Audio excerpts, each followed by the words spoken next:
On January 6, 2021, Americans were shocked to see a mob invade the U.S. Capitol in an attempt to prevent the certification of the 2020 presidential election. Many of the police officers violently assaulted on that grim day were members of the U.S. Capitol Police. The force is partly overseen by a little-known federal agency, the architect of the Capitol. The January 6th attack wasn't the first or even the most destructive assault endured by the U.S. Capitol. During the War of 1812, the then unfinished building was a prime target. On the evening of August 24, 1814, British soldiers torched the Capitol, along with the White House and other government buildings. Flames gutted the inside of the Capitol, though fortunately the outer shell survived.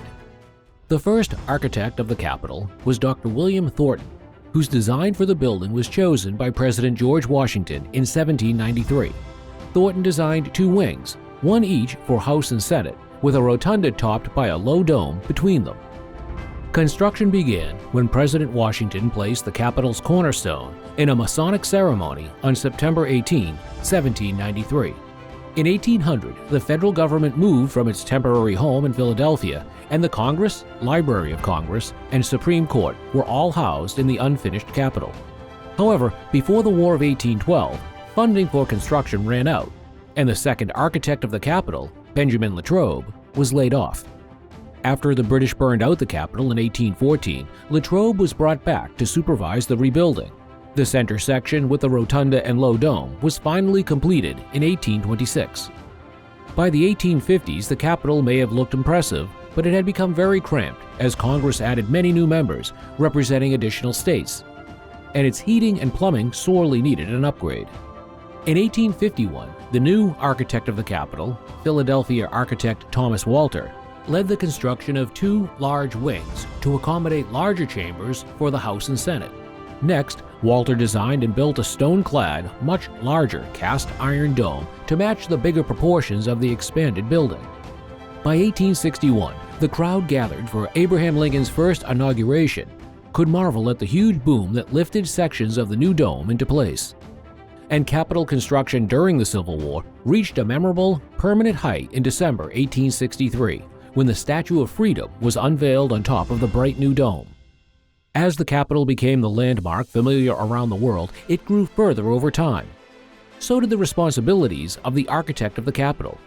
It now maintains the entire Capitol campus, which includes an underground visitor center, the House and Senate office buildings, and more.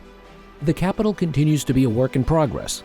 In 2012, the architect of the Capitol installed in the visitor center a moving and long overdue monument to the enslaved workers who labored to build the Capitol. As mandated by Congress, the architect of the Capitol will preserve this remarkable American building far into the future.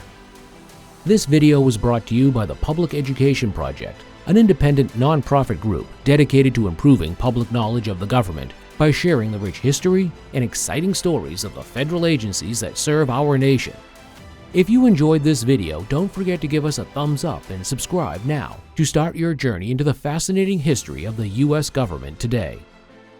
If you'd like to delve deeper into the rich history of the architect of the Capitol or any other federal agency, be sure to visit our Agency Histories page at publiceducationproject.org.